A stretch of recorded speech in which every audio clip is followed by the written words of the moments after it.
everybody, and welcome to episode 10 of the Nintendo Jump Podcast. We are a weekly discussion podcast created for Nintendo gamers by Nintendo gamers. It is the week of August 27th, 2018. This is Kevin, and I am joined by Daryl. Hey, guys. And Sergio. Hello, everybody. Normally, this is where we start making lame jokes and puns about the episode number that we're on. However, we're going to do something a bit different this time. With that being said, I believe Daryl has some words to share. Yeah, hey guys. We have a pretty special episode for you this week, but we couldn't in good conscience move forward with that discussion without addressing the events of this past weekend. So, for those that don't know, there was actually a shooting at a regional Madden 19 tournament in Jacksonville, Florida on Sunday. The shooter was actually an entrant in the tournament who had previously been eliminated from it. So during this event, the shooting, 2 of the actual players were killed and another 10 were injured, but are expected to recover. So this news was honestly really chilling to all of us. You know, speaking personally as somebody who's been to dozens of tournaments, you know, big and small, including some in Jacksonville. And seen my fair share of, we'll say, colorful reactions to winning and losing. You know, the fact that this tragedy can happen during an event that, you know, it's specifically meant to bring people together, for people to have fun together. Honestly, it was just terrifying, and it's just sad. So we know that Madden's not on a Nintendo platform, but just speaking as members of the broader gaming community, we definitely want to send our thoughts and prayers to the affected players, families, and friends in this tragedy. So we're going to ask you to please bear with us as we dedicate a minute of silence, as is custom, for the victims and the affected players.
All right, thanks everyone. With that, Kevin, take us away. Thank you, Daryl. Appreciated what you said, and definitely we echo the same sentiments that you do. So with that being said, we're going to start off this episode with a shout out to Monty for giving us the idea to do our take on video games in a more serious note, whether it be to help with anxiety or to improve lifelong skills of that nature. So Monty, our friend, thank you so much. We really appreciate that. And with that being said, we have 2 things that we're going to talk about today. The first thing we will talk about is why we play video games. There are so many reasons why we play video games, and we're going to get into that quite a bit. More importantly, though, we have a bit of research, well, actually quite a bit of research to go behind why we play video games. So we'll pretty much go like this. So I will talk about the psychological and emotional aspects of video games, and then Daryl will talk about the mental, the pattern recognition, learning, etc. about video games. And then Sergio, last but not least, he will talk about the physical aspects of video games, such as the visual and the rehabilitation, etc. Those kind of aspects. So with that being said, I'd like to start off with Sergio. I'm going to ask you right here, right now, why do you play video games? The main reason I think why most of us would play video games, it's because they're fun. It's a good way to pass time and to have fun, either whether you're playing on your own or you're playing with someone else either close to you or far away via online play. Either way, and regardless of genre, regardless of system, it's a fun way to pass the time. But honestly, a big part of why I personally play video games is just to stay mentally active. And what I mean by that is, Mm-hmm. for example, for those of us that work, regardless whether your work is more physical or more mental or problem solving, you're engaged during work. You're thinking and you're solving problems and dealing with issues that come up, and you're very, very active. And the more mentally active you are, in the broader terms, the more successful you are at what you do. And I think, when that happens, of course, you're going to be tired after a long day at work. And I think a lot of people, they just want to relax and forget about everything and even relax their mind, if you will, like completely just relax it to the point of nothing. And I think that video games are a great way, like a middle ground between relaxing and staying mentally active. Oh yeah, for sure. Like, Mm. I think ultimately we play games because we think they're fun. I mean, I think that's as simple as you can take it. But why exactly do we find that fun? And I think that's something that we're going to get into a little more in depth. We actually have some data behind that. But just personally speaking, like sitting down playing a video game will relax me. It will kind of de-stress the day sometimes. That it really comes in at the right moments for me. Yeah, absolutely. I echo the same sentiments with both you guys. And for me, whether it's being mentally active, more mentally active in playing video games or just de-stressing, I feel like one of the biggest reasons why I play video games is because, I learn a lot of life skills from video games. And one of the biggest things is how to persist through, the challenges in life. Because, when you're in the real world, it's not always going to be pretty. It's not always peaches and rainbows. There's going to be times where you got to fight through adversity. You have to fight through, what you believe in, who you love, and just things of that nature. And I think that's partly the reason why I love RPGs, because I feel like it brings out a lot of those elements into the spectrum. Hmm. And, and that's really important to me because, I've mentioned it before in the earlier episodes. When I was a little kid playing Super Mario Bros. 3, I didn't know what a desert was. I didn't know what an ice world or giant things, or why do the hills have eyes, which I found out wasn't the reality. But just learning about these things through video game when I was so young, it's just like wow, it's those are the things that you will always carry on for the rest of your life, and I think that. And it could have been a book, it could have been a movie, but for me it was video games. And that is it definitely has a permanent imprint in my life. So that's why I play video games. Yeah, I guess for me, I said in a previous episode that I was kind of born into gaming, and that's a true Mhm. statement. Right. But especially when I was really young, I actually got sick a lot for various things. And my mom never really understood exactly what the appeal was, although she was supportive of it, but it was always kind of a question mark. But the one thing that she said that she understood was when I got sick, I could kind of ignore it, and kind of Oh, be sitting Yes, playing Mario or something, for sure. and not just wallowing in the in the bad feelings and whatever was going on. And she was always thankful for that, and that was a reason that she kind of took away from it, that it makes a lot of sense to me now. I guess I didn't really think about it at the time. I just liked it, but it's right. definitely true. Like, Mm. it's definitely a distraction from bad things that are going on at the time, whether that's illness or anything else. Right. And I think one of the greatest things about video games is that when we play them, we're doing everything that we discussed. We're staying mentally active. We're making decisions. We're comparing and contrasting. We're reacting to things that happen on the spot.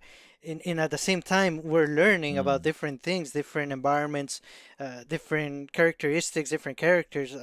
So many things going on.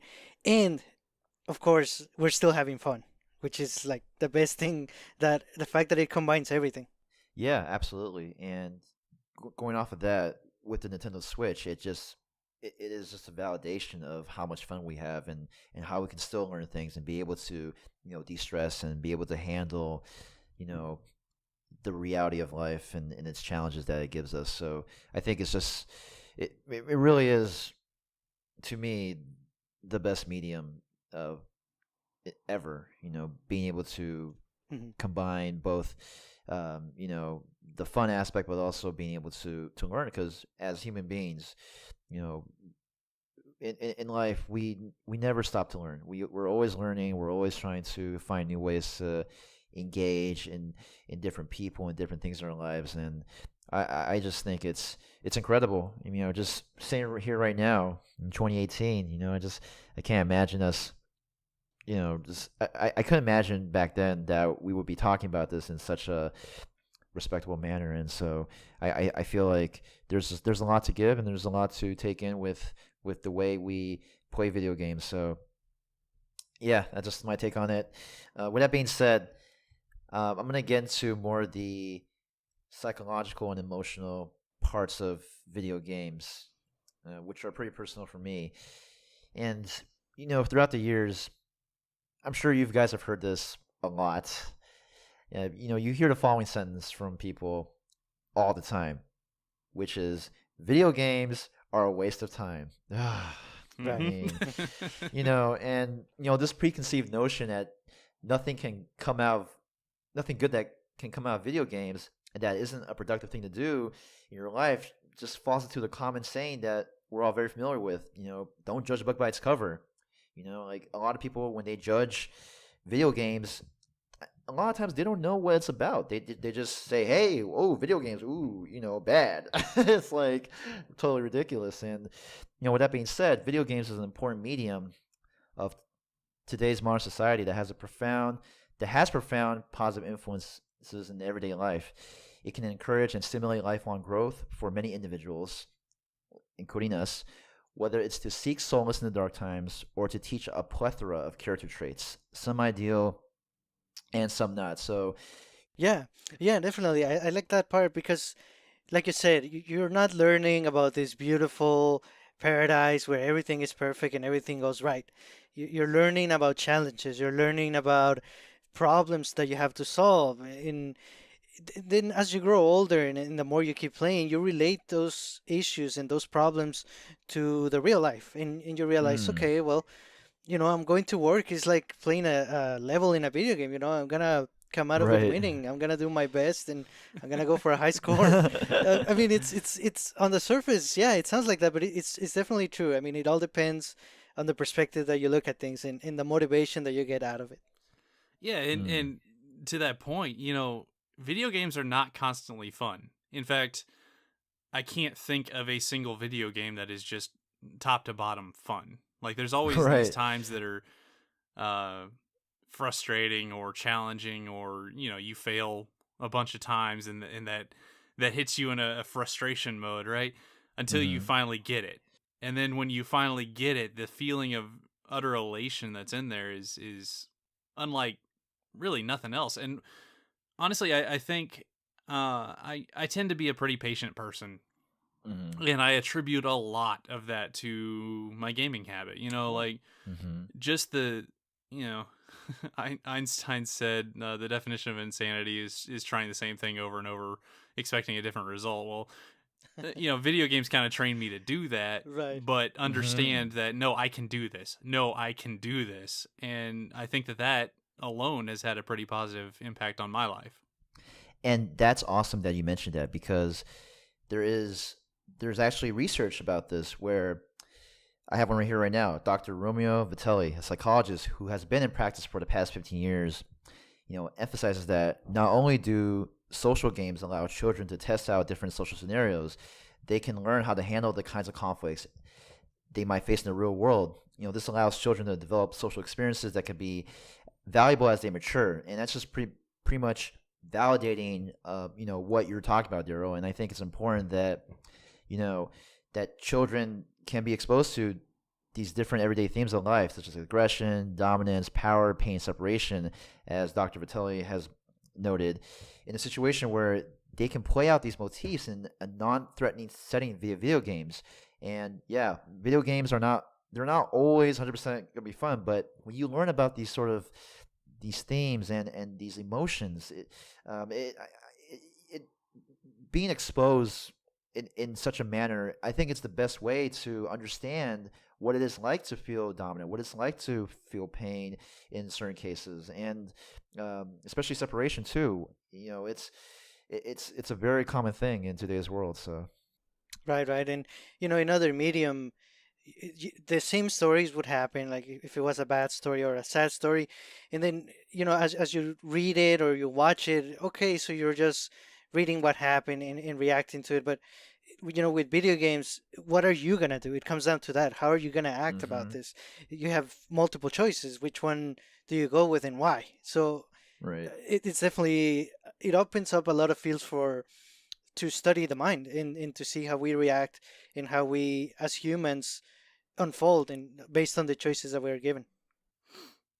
Yeah, I found one thing when I was looking into this topic. Actually, Stanford University did a study with a bunch of people playing a video game, and what they found, and I'm gonna almost quote this because I really like the way it's worded, but video game play, which is a completely unnatural behavior divorced from intrinsic reward, activated activated the pleasure circuit in some degree in all subjects, which means a release of dopamine, which is your body's natural stuff that makes you happy, makes you feel good and kind of better with life. It's the same thing that you get from petting a dog or a hug with somebody you like, that kind of thing.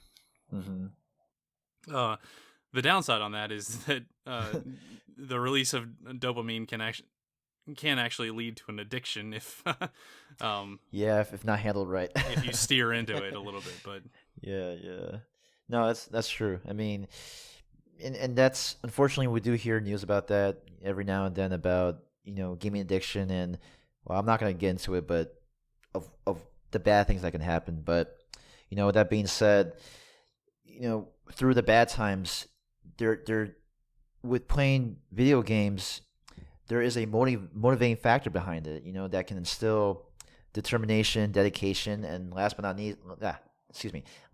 least, confidence, as what Dr. Peter Gray, an American scholar and research professor at Boston College, has mentioned.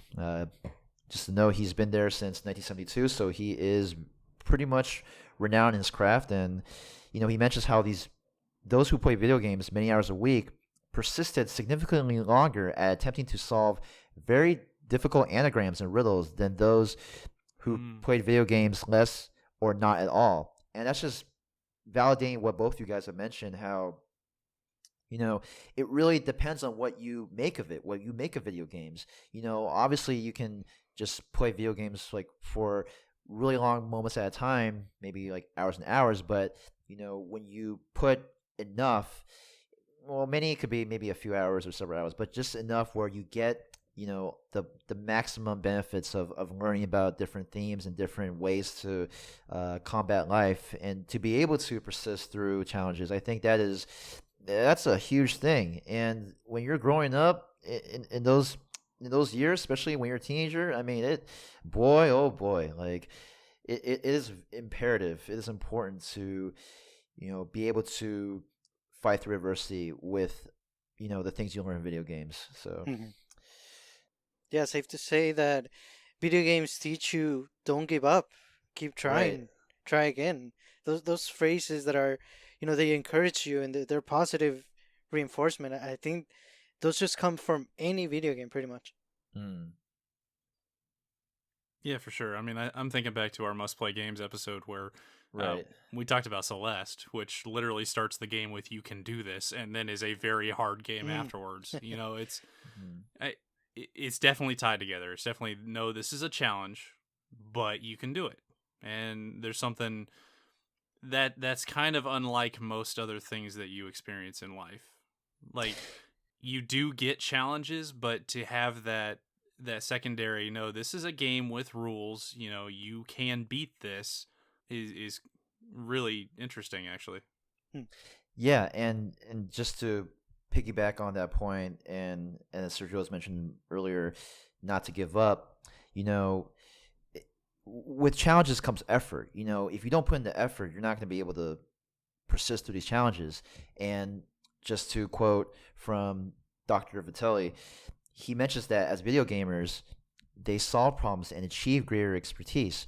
Oh, sorry. As video gamers solve problems and achieve greater expertise, players can learn to see themselves as having skills and intelligence that they might not otherwise realize they possess. You know, gaming helps young people realize that intelligence is incremental. Unquote. I mean, that is huge because that pretty much conveys the notion that effort matters more than just talent. I mean, Yes. you know, we talk about it in, like, even in sports where, yeah, like, it doesn't matter if the guy or girl can you know, dominate, like, they have all that talent and all have that potential. It doesn't matter if they don't try, if they don't have that effort, and you know, effort really is one of the most important things ever. You know, it's, if you don't show that effort, if you don't put in the work, if you don't put in the time, you know, how can you expect results? You know, and that really goes to play in saying that the process, trust the process, that is more important. And win or lose, when you have the process, you'll be able to get back up from the ground and be able to continue to live on your life and just become better and better. So Yeah, and I'm thinking, you know, let's say you do have a talent and that's great and you try to make the most of it, but let's say something changes, you know, and you have to adapt. You cannot really adapt your talent, but effort you can adapt it. And I think in video games it's all about adapting in a way. You're always, you know, changing the way you play things based on the items you have, the stages, the enemies. So yeah, video games encourage adaptation in yeah, they encourage you to think outside the box. mm-hmm. Yeah, I just completely agree there. Yeah, and you know, Sergio, as you mentioned, you know, be able to think outside the box. You know, with having those motivational benefits, video games also have emotional benefits as well. You know, video games can help regulate your fear and anger when you're playing video games that put you into fear-inducing and sometimes frustration or anger-inducing situations in play, as what both Dr. Gray and Dr. Vitelli have mentioned. You know, this theory is known as the emotion regulation theory.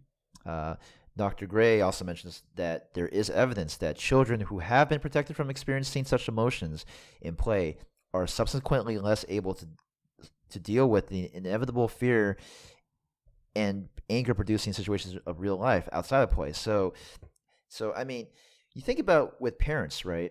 You know, they say that, with more often not with parents, you know, most parents, they'll say, oh, video games is a waste of time. But I bet you, if they heard about this theory, this emotion regulation theory, they would think twice before they, you know, just discard video games for Right. forever. So for me, it's just, and I guess in my personal life, I'm just really glad that my parents, you know, did not ban video games in my life. I know there are some, believe it or not, there are some families around my neighborhood, some of my friends who did not get that much of a chance to play video games in the first place. And you know, I'm pretty fortunate to have parents who realize the value, the intrinsic value of what video games can represent, as long as you don't go overboard, obviously. But you know, with that being said, you know, Dr. Gray, he also conveys the notion that it's difficult for kids to handle difficult situations. He conveys that it's difficult for kids to handle difficult aforementioned situations if they've never been exposed to such that. So if they're not exposed to the fear and the anger and and all the dominance and the pain that you can see in games, how can you expect them to learn and be able to handle in the real world? If you're able to be exposed to it in in video games, there's a good chance that you'll be able to handle it in real life. So Right. Yeah, right. Or at least you know of it. right, exactly. Right, and you might even know some of the options that you can take, even if you don't know which one is best, but you at least you know which ones to take, and you know that there's always the chance to try again because you learned that in video games. Mm. Yeah, I think just speaking personally, I think there are very few things that are harder and more stressful than A, not knowing what to do, or B, failing. Like those two things, being uncertain or actually, messing up, doing something wrong, hurt me more than most. But, just to kind of keep saying a variation of what I was saying before, I've been uniquely trained in both of those situations, Right. where Right. you walk into a room in everything from Mario to Call of Duty, and you don't know what to do, you don't know how to beat this, and then you try it, you fail, you try it, you fail, you try it again, oh hey, that's how I do it, you fail one more time, and then you actually get it. Right. Right. Yeah. And I'm really glad you mentioned that because you mentioned before that your dad, you guys have that special bond of playing video games. Like he was pretty much your best gaming friend. And with that being said, Dr. Gray mentions the social benefits of playing video games and the notion that friends enjoy playing the same game together, especially if it's a game like you mentioned, Mario Kart, and Call of Duty. For me, I've mentioned before in episode 3 how one of my favorite moments in time was playing Call of Duty Modern Warfare 2 on the PS3 back in college. All the PS3s, all the TVs in one room. I mean, how cool is that? And just trying to achieve the same goal together to win for that victory. I mean, that is, and obviously we had our fair share of losses as brothers, but the notion of how more important the process is rather than how many wins or losses we've accumulated during our gaming sessions is clearly evident that there is an overall sense of acknowledgement and teamwork. There's this ubiquitous understanding that we're in this together, and Right.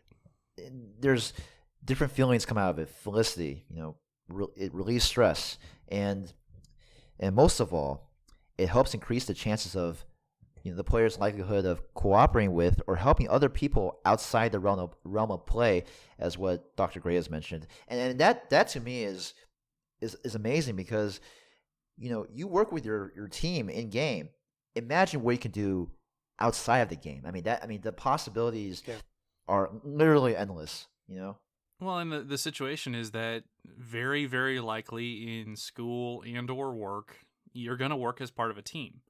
Exactly. Like there are very few solo jobs out there. There are some. So, if you have one, at times I'm jealous of you, but most of us are going to have to play nice with others pretty much. Right. So Right.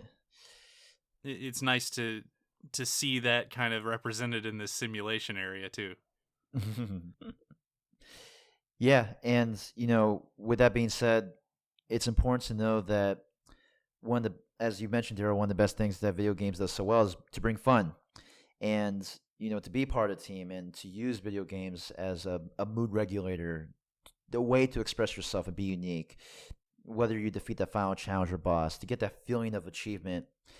And I gotta say, there's no doubt in my mind that more often than not, video games have a positive influence on both mind and spirit. And, that's what I want to say about both the psychological and emotional benefits. And with that being said, I turn it to you, Daryl. Take it away. All right, just to touch on one thing that's kind of lingering from what I saw. There's an author named Brian Sutton Smith who wrote a book called The Ambiguity of Play, which is not necessarily for video gaming. It's just it's kind of an understanding of why we play. And we see this even in animals kind of roughhouse together and clearly have fun with each other. Why do we do that? Right. And the main quote that I took from that book, and it's hard to understand, but it's kind of thought provoking to me. He says, quote, "The opposite of play isn't work, it's depression." And Whoa. that's rung. It's shown a different light on it. You know, when I think if I change the word depression there to something like boredom, which is actually linked to depression, it makes perfect sense to me. Right. So what he's kind of positing is if we are not, well, what he's kind of trying to say is if we are playing, we are staving off depression, sadness, boredom, what have you. Right. I thought that was really powerful. But with that said, I'm actually going to jump into some of the mental aspects of playing. So, just like Kevin always heard that video games are a waste of time, you know, the rest of us have always heard that video games will, quote, rot your brain, right? Right, yes. Oh, man. And I'm here to tell you that is completely true, so good night, everyone. Oh, man. Yo, there we go. I'm kidding, obviously. So yeah. if you do a little bit of research on this topic, just something along the lines of mental and video games, you'll see dozens and dozens of studies, and honestly, just sifting through them is kind of a challenge in its own right. And everybody kind of does them differently and tries to prove different things about it. There are people who are actively trying to prove that video games are bad for you. Just as many as there are people who are trying to prove that they're good for you. It just depends on their point of view. But what you do see a lot, and I've got a few articles here, is a definite link between playing video games and memory and neural connectivity. So I found this one research study done by UK's Medical Research Council that basically trained children in 8 different games and monitored them over time. So the games were kind of simple pattern recognition, memory type games. There's not a whole lot of detail on there. But what they did was they monitored them over time versus like a control group who hadn't played them before. And as you might expect, the people who had been playing these memory intensive games were just better at it. They just improved. The cool thing about this study that I really liked was they actually did what's called a MEG scan, which they're able to actually view the brains of the children who have been playing. And what they saw was that the neural connectivity between the parts of the brain responsible for attention and visual processing remained strong even after the games were done, right? So right. You may have heard in a different format that the brain is a muscle, and if you work it, it gets stronger. This is actually kind of saying that I'll say that the resting neural connectivity was actually stronger because as the study shows, because of the games that they were playing. What they also said in that article was that increasingly difficult games, so if you start somebody off easy and then make it harder and harder and harder, can actually reinforce older neural connections and make them more adaptable to changing conditions. So basically what that means is it kind of refires your ability to learn and adapt to things, right? Which is fascinating. And that's a validation that, you know, when with these kids, they put in the effort.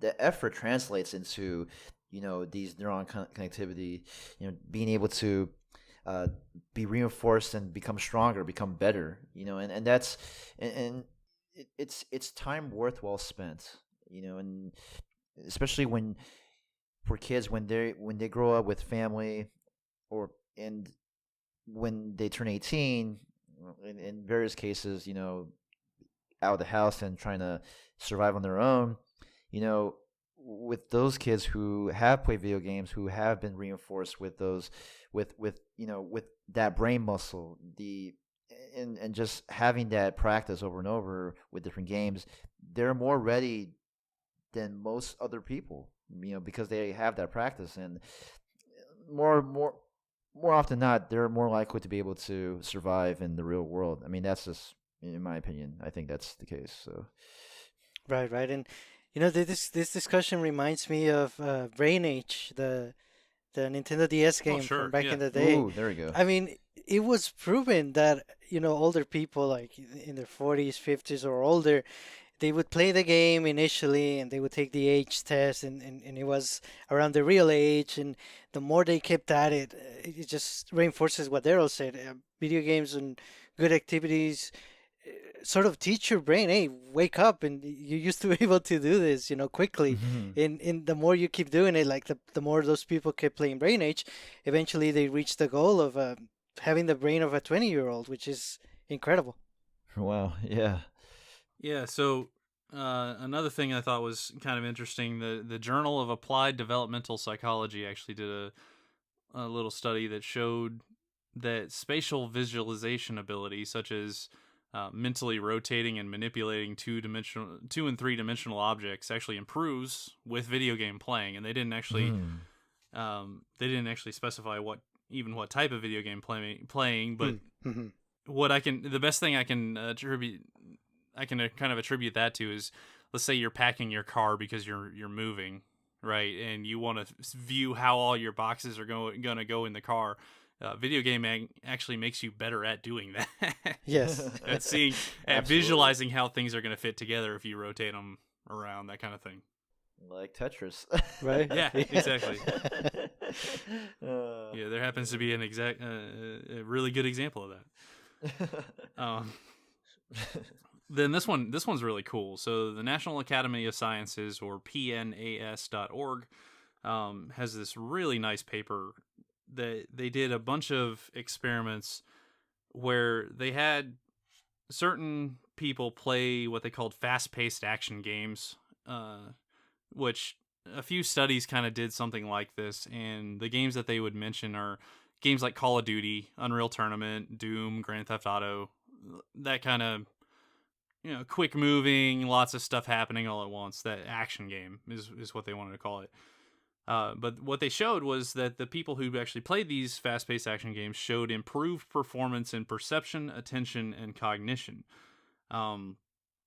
So just to get into kind of some details on that, gamers with previous experience of playing action games were actually better at perceptual tasks such as pattern discrimination than gamers with less experience.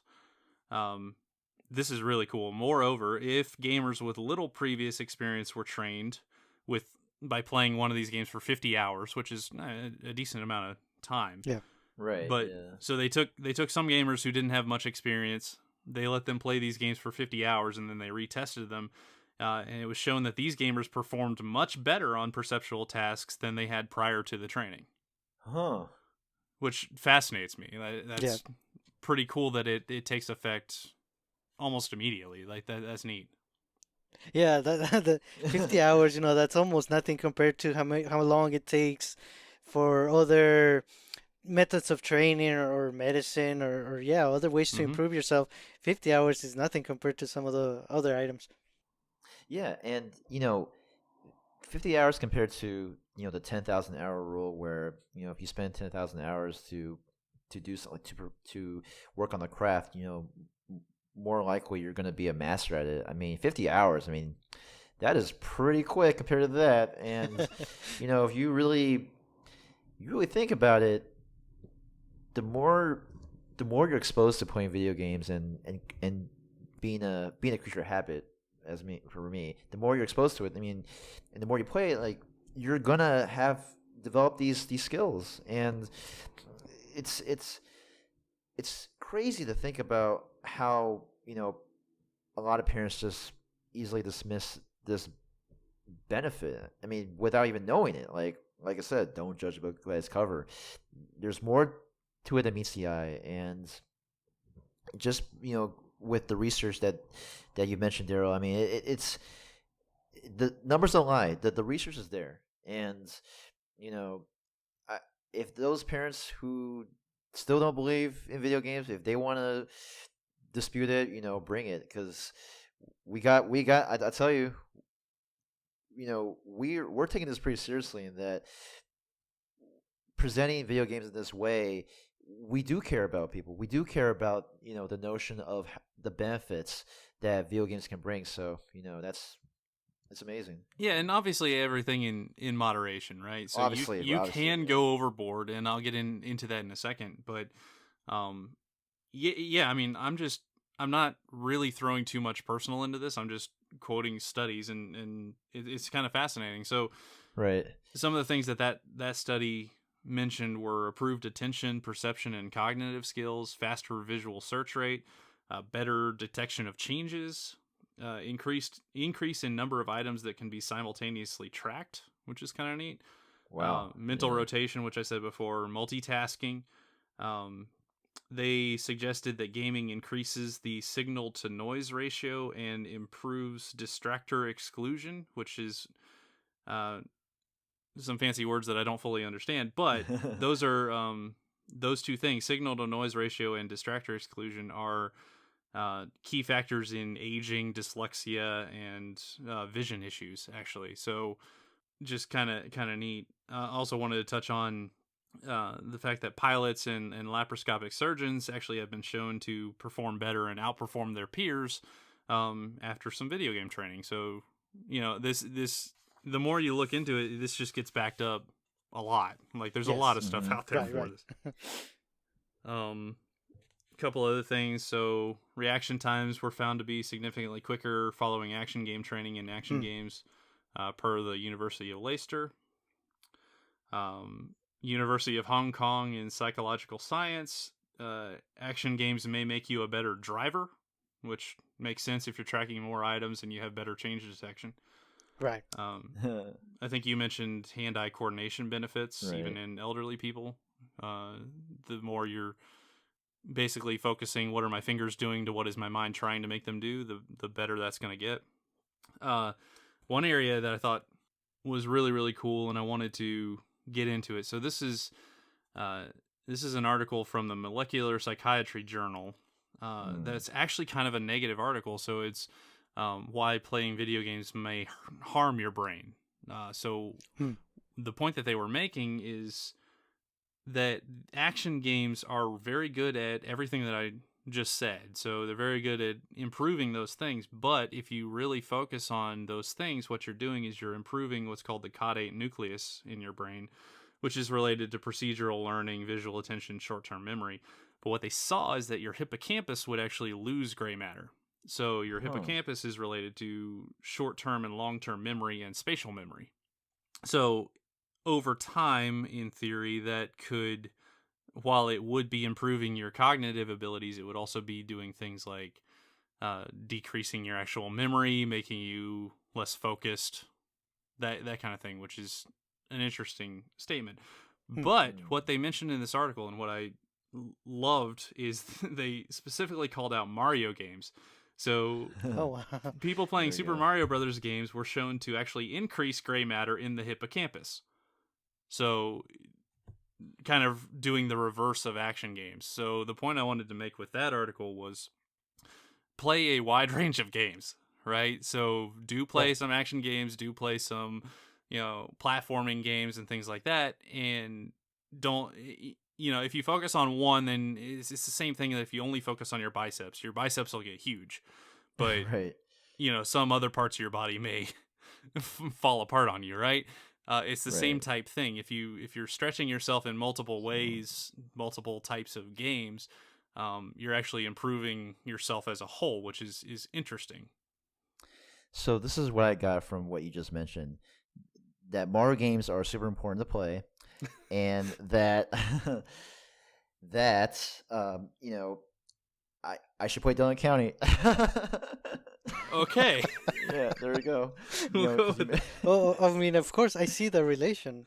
Yeah. Well, no. I'm gonna make it super easy for you. So, it tells you to play Mario games, and I can see playing Donut County kind of focuses your brain in another way. But if you really want to focus your game on an action game, may I recommend, I don't know, something like F-Zero? Oh, Boom. Nintendo, please make a new F-Zero game, please. Well, no, but in all seriousness, what I want to infer with Donut County is that, you talk about having a variety of games to play and keeping that, and always have that variety. And I just want to encourage people that, yes, there's the AAA games, but there's also, I feel like there's a lot more intrinsic value and be able to improve your brain muscle when you play indie games, because a lot of the indie developers, they're the way they make their games and the themes that they portray and the challenges they make, it's some of it can get pretty intricate, and if you're able to solve those challenges, like, more power to you.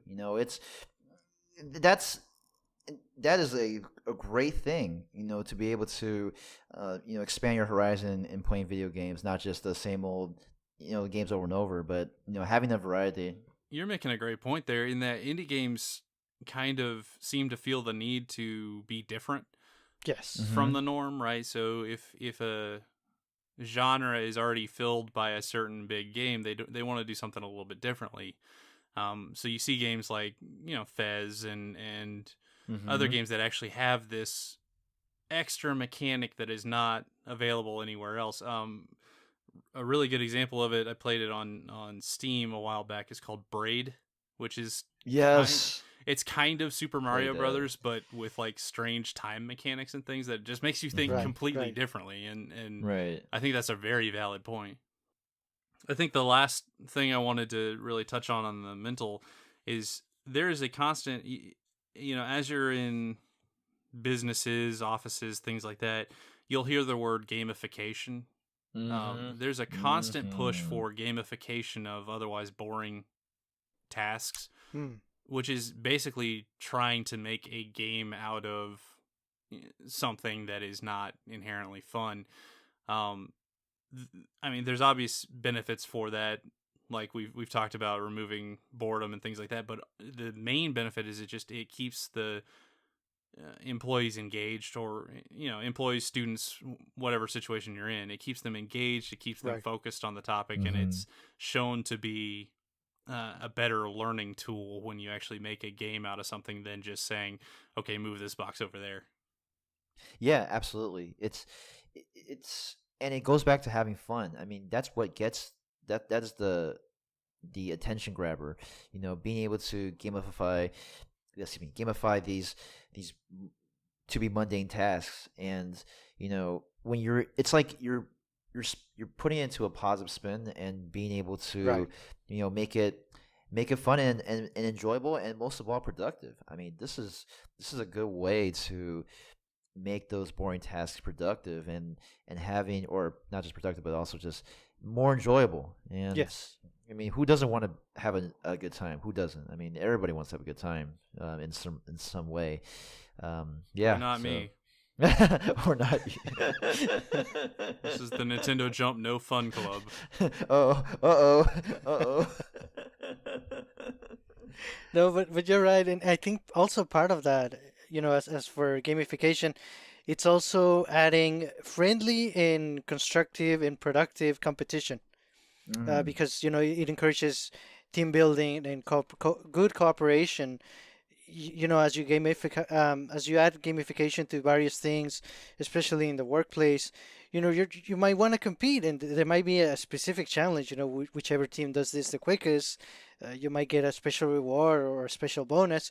And I mean, we see that in video games a lot, but the fact that we also see it in the workplace and in different aspects of society, it just tells you that not only does it work, but it's good for everybody. That's part of it. Yeah, that's one thing I didn't actually get into in my research at all, but it's out there. Like, humans are pretty much wired for competition. Like, we are genetically encouraged to compete with each other, with ourselves, with challenges, things like that. And, games are an extremely easy way to, compete with people you don't know, or you do know, or the computers, or whatever. Like, practically every game is a competition against something. Yeah, and with competition comes learning how to, deal with the wins and losses, as I mentioned Yes. before. You know, it takes. It's easy to win. It's easy to feel good when you win, but it takes a lot harder to be able to behave tactfully when you lose, and that's a really big lesson is losing with class, winning with class. Not getting too high, not getting too low, just making sure that at the end of the day, with you and your opposition, you know you respect your opponent, and in the spirit of joy and competition, it's for the fun, it's for the love of the game, and it shouldn't be personal. It's unless there's other circumstances that come along, obviously, but which I won't mention. But there's in its purest form, video games. It's to have fun, and it's fun to learn. Fun to learn.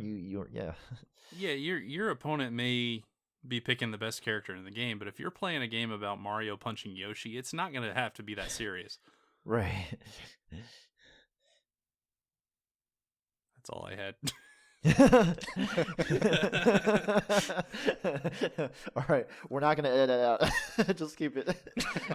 I'm okay with that. Okay. Well, with that being said, last but not least, we got Lieutenant Surge, aka Sergio. Take it away, man. So, we've been discussing the various aspects of why do we play video games and the benefits of doing so. And I think one that gets overlooked somewhat easily are the physical benefits. Um, I mean, you might not think much of them. Some might even be taken for granted in a little bit, but to me, they're very personal. Honestly, just to be more specific, in terms of the vision, I only have vision from my right eye. I lost my left eye to glaucoma when I was 8 years old, and my right eye is far from perfect as it is. So part of the video game playing experience that I have is that they do help with vision. Daryl, you discuss a lot of the different aspects, contrast recognition, and being able to track different objects, different speeds, different moving objects, etc. It all, yeah, like I said, most of it might be taken for granted, but to me, I mean, no pun intended, but I see it. I see the benefits of playing. And of course, it's not going to be every video game that does it, but most of them do. And even if it's not a game specifically for that, I mean, you can always, like I say, I like playing video games because you can stay mentally active, and part of that is finding ways in which to stimulate your vision, your eyes, and your body as a whole to enrich yourself and better yourself while enjoying the video game that you're playing and having fun. But like I said, sure enough, there's been tests and studies that back up the fact that video games can improve you physically, but also your vision. For example, back in 2009, there was a study by Professor Daphne Bavillier of the University of Rochester in New York. She studies cognitive neuroscience, which is basically the study of cognition, or how we learn and experience things, and how we think and how we perceive things through our senses. In this case, we're talking about vision more specifically. So, for this study, she wanted to find out that if people that play video games have good vision to begin with, or if it was the other way around, if the games helped those people improve their vision. So what she did is she formed two groups of about 20 people each, and one group played The Sims, which is not as visually stimulating as something like Call of Duty, which was actually the other game for the other group. So Mm. after about 2.5 months, she observed that the non-gamers that were exposed to the action game, to Call of Duty, they had a 58% improvement in recognition of contrast. They were able to Hmm. detect different shades of gray a little bit easier. Oh wow. And they were also Wow. able to detect new information coming at them faster. Like we talked about, faster reaction, um, better multitasking, and better skills overall. So we can see the relation. It all goes back and forth. It trains your brain. It trains your vision, it trains your body, it trains your emotions. Yeah, the many benefits of video gaming, you know. Oh, that's awesome. Yeah, I mean, well, I know you didn't intend the pun, but I did like that. I see it pun. Right. That was pretty good. So I chuckled on that a little bit earlier, but no, you're absolutely right. And I guess for me personally, I never, well, obviously I don't 100% understand your situation since I'm not you, Sergio, but I do empathize with with your situation in terms of how it impacts you visually, and it's Right. you know I guess for me, and it's yeah, sometimes we do take it for granted that we're able to be exposed and see all the colors and just the visual effects of video games, and it is quite a marvel, and the time, the effort that these developers and the artists they put into making these video games come to life. I mean, again, to further validate that video games is a really powerful medium in today's society. Like, you know, you got the substance, the style, and just all the visuals and effects. It's just sometimes I just sit back and when I had Uncharted 2 on the PS3, back then when I was playing that game, like I was just in amazement of how Mm. beautiful the game looks. Like it's like photorealistic even at times. I mean, back in 2009, 2010. So, I mean, man, Hmm. it. Ooh, I don't know that. I love that game too. Anyway. No, right, right. You're definitely right. And you know what? I think the best part of the study by Ms. Bevelier, and I want to quote this. So she says, when people play action games, they are changing the brain's pathway responsible for visual processing. These games Mm. push the human visual system to the limits, and the brain adapts to it. And we have seen the positive effect remains even 2 years after the training was over. I think that's the Wow. best part. And Oh wow. yeah, we That touched on is it earlier. You know, amazing. the benefits they linger. They don't go away easily, if at all. If when we're playing the video games, we're having fun, but at the same time, we're training so many different aspects of ourselves, and those effects stay with us whenever we're not playing the video games. Even if we stop for a considerable amount of time, I mean, 2 years, still having the positive, at least the physical vision effects of playing video games. I think that's awesome. Being exposed to that, being exposed to those visuals. I mean, and having being able to stay with you even after a couple of years. Those are the things that make you happy. I mean, it really it puts you in a great mood. It's like wow, like what great moments in my life back then when I was playing that game. It's just emotion. There's a link Yes. in emotions that it feels good to be able to be exposed to those visuals. It feels good to have your brain stimulate in such a way. I mean, that's wow. Yeah. Yeah. Definitely. Yeah, there was a time. So, I'm, I my right eye actually turns on me, so I wear glasses to correct that. But what that leads to is my depth perception is not the best in the world. Well, along came the 3DS, and the 3D didn't work, so that didn't help much. But the new 3DS actually did, and so Oh. I started playing honestly most games with the 3D on, just to kind of flex that a little bit, and I would feel it too. Like I would feel the muscle in my eye after I was playing. Like, really, dude, you know. But it was cool. I don't know what kind of like long term benefit I got from that or anything, but it definitely felt like some form of training to me. Mm. Right. Mm. Right. That's good. And further research has been done in collaboration, of course, with Beverly. Um, to that effect, the brain researcher, Mr.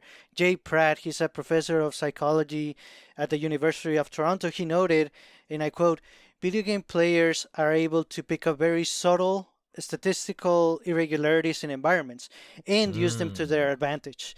And these same irregularities in environments are the things that help us guide our behaviors on a daily basis. Hmm. Again, bringing it back to the real world. Whatever we learn and whatever we improve throughout our video game playing experience, we carry it through us on a daily basis. And like I said, I didn't mean it negatively. I think we might take it for granted because we're so used to it, and it becomes a part of who we are as a person and Mm-hmm. how we develop and react to things that, yeah, we don't realize we are who we are because of the games that we have been playing, especially at least us three, that we have played a considerable amount of games in our lives. Sure. Mm. Yeah, and actually to extend beyond that point, Sergio, when we play these video games, whether it's for visual or for de-stressing or for exercising our brain, one example I like to bring out is when you play an RPG, you are transported into that world where you feel like you're a part of the game itself, where you feel like you are that main character who Hmm. goes through the struggles, who goes through life's own, you know, challenges of greed and what it could be poverty, and the struggles of money, and in certain cases, there's a lot of love and miscommunication. So I feel like it's and obviously the battles, the battles you fight with your friends. It's just like you're transported to a different era, and you know when it's all said and done, it's video games are just super stimulating in very positive ways. Um, oh man, I tell you, like, just looking back at my life and playing with all these games, well, I trust that hills don't have eyes from Super Mario Bros. 3, but there's always something to learn from through the backgrounds and the environments. Because when you play Yes. video games, what do people talk about? They talk about the characters, they talk about the story, but a lot of times they don't really talk about the backgrounds of the games, like the the little details in the visual effects, like wow, like how it popped out, the nuances behind how they're able to portray that effect to a degree where your mind is stimulated to feel a certain way. It's it we do. I can say for sure in parts of my life playing video games, there are times where I did take the visuals for granted, but you know. I that was a while back, but now it's like with every game I play, I try to focus on all the things th- that they emphasize with the visuals and the story and all that. So it's video games, man.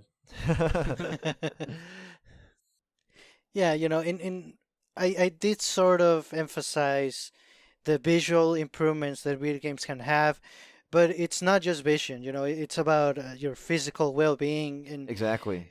I'm, Yeah. I'm sure you guys remember back around 2004 when the Wii came Oh yeah. out, and it was the Wii Oh remote and man. motion controls. I mean, it started a bit rough. I mean, there was a technical term, or maybe it's pseudo made up, for when people played Wii Sports and didn't warm up properly and they would injure themselves. It was called Wii Oh. knee. Oh my goodness. But that was only the beginning, and it kind of makes Yeah. sense that even as we discussed that in video games we learn and we try different things. Right. People kept trying. Eventually, Wii Sports became, particularly bowling, became a very popular device for senior citizen homes to have a Wii for the senior citizens to play bowling, and they were having fun while exercising their body at their age. Very beneficial. And since then, it has only improved. It's come a long way. In 2011, a doctor from the Polytechnic University of Valencia in Spain, his name is Jose Antonio Gil Gomez. He published some research that he did testing the Wii Balance Board, using it for physical therapy to patients that had a stroke. Wow. And Okay. he did Dang. he did a study. It's a bit of a mouthful, so bear with me a little. It is EVAVR, or basically EBAVIR. It Mm. stands for Easy Balance Virtual Rehabilitation, Huh. and it consists of using balance board exercises. It also alongside traditional physical therapy. It's not just one or the other. It's finding a good balance between regular therapy and using the Wii Balance Board. And the studies found that Mm-hmm. people that play the Wii games in the Wii Balance Board, their results and their improvement was faster than using just regular physical therapy. So, Hmm.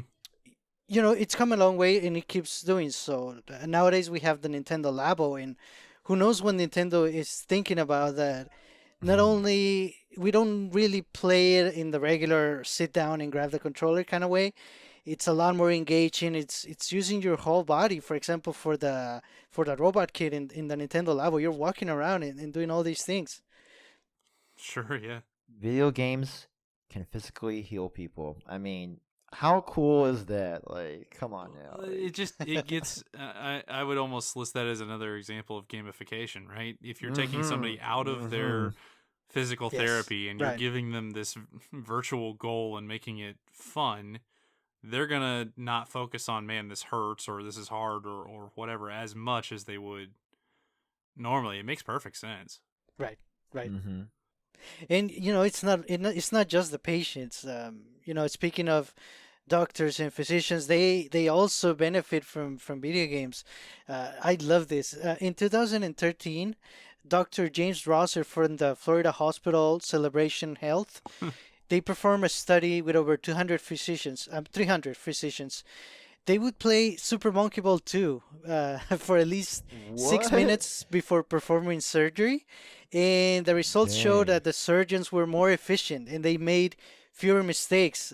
If they were able to practice with Super Monkey Ball 2. That's amazing. Wow, that is oh my. I wouldn't have guessed that game, but it makes sense. That game is very, Right. very precise. But it's interesting. It's only 6 minutes, and they saw that. Yeah, I mean that's all it takes. And Mr. Rosser stated, and I quote, "It is the error reduction that would have the most significant effect on patient safety. I want all the surgeons to warm up and make sure they give Super Monkey Ball a chance." So they encourage training, like we said, at least 6 minutes, and the biggest impact they see is making fewer mistakes, and that's critical when you're dealing with surgery. So it only shows you the benefits of playing video games, and they like we said, it's not just for the patients, it's also for the doctors and the physicians responsible for our well-being. That's Mm, incredible. yeah. Well, when it comes to interacting with people's lives in the hospital, I think they should make a requirement to play Super Monkey Ball too. I mean, it's like if those results are really good. I mean, just man, like it should. Well, yeah, I can see why it's optional, but it should be a requirement. I think. Well, no, Um, I'm gonna disagree with that because then you got to bring out the old GameCube or something like that. No, oh, that's no. true. What we need to create an That's action true. on, starting with this show, is we need a new Super Monkey Ball for the Yes. surgeons saving people. Come on, Sega, you too can save Do it, lives. Sega. That's right. It's Sega. You hear us? I mean, as Nintendo Jump Podcast, we do like to reach out to our former rivals or former rival companies, Shout out to the '90s. no, but and that's another conversation that we'll have later on. But man, Sega. Do it, Sega. Do it for the surgeons. Do it for the surgeons. I mean, we just told them that their game is literally like saving lives, so I don't see a reason not to. Do it, Sega. Do it. Do it to them. Oh man, Sega the surgeon. And we can get a new trauma center too. I mean, we're in the topic, so. There you go. Ooh, there we go. There we go. So these are really good reasons to bring those games out. I mean, this is great research into advertising for such games. So Nintendo and Sega, hope you're hearing us. So please acknowledge it. Yeah, I was trying to tweet us at NintendoJump just to say you're listening. We know you are. Yeah, I was trying to think of something witty, but I couldn't really think of it. Hugs and kisses. Hugs. Oh, there we go. Actually, when I was a kid, one of my best friends had a couple older brothers who were in high school at the time, and they were doing some sort of study I never found that much about, but they were monitoring the heart rate of people playing video games. It was kind of interesting because they were getting extremely variable data. So they actually measured my sister and me playing the same game. Her heart rate went up, mine went down. It's just Interesting. Now that said, with these action games that we're talking about and a few others, video games are known to increase your heart rate, which I don't think is a huge surprise to anybody who's played any significant amount of time, but it's just another thing to keep in mind. We've outlined a lot of benefits for games, but also understand, again, everything in moderation. There are safe ways to consume this. Don't go crazy on it. Just everything in moderation and have some fun. Absolutely. We do not endorse addiction. We do not do that. It's just want to make that very clear. As us three gamers who have been through a lot in our lives, we've been through quite a bit with video games, and we've seen just a lot of situations happen, and just being exposed to all these games. I think it's just amazing that we're here today talking about it in such a manner that hopefully others out there share the same sentiment, and it's a huge W for video games. This podcast right now is a huge W for people. I'm serious. Yeah, I mean it's we get feedback every now and then from people who listen, and it really does put a smile on our faces, and just being able to connect with people from around the world through something like video games. I mean, how cool is that? Seriously. Oh man. No, it's awesome. I mean, we're definitely in our own version of media, and I definitely understand people who really love TV or music or movies or books. Right. But it's very interesting when you really dig into everything that a video game is doing, because it's kind of combining everything from those genres and yes, creating something new. And it's neat. Every once in a while, I think it's good to really take a look at, through studies and through research, actually what does happen when you sit down and pick up a Switch. And I think that's important. Right. So anyway, so that is our show. We've taken you through a journey of asking the why. Why do we play video games? And then we backed it up with research, whether it's the psychological, the emotional, the mental, or the physical aspects of it. From all of us to all of you, thank you so much, everybody, for listening. Be sure to give us a like and follow us on social media. We're on Twitter at NintendoJump. We're also on Instagram as NintendoJump. We also have a Facebook group now, so feel free to join us there as well. And last but not least, we're also on YouTube.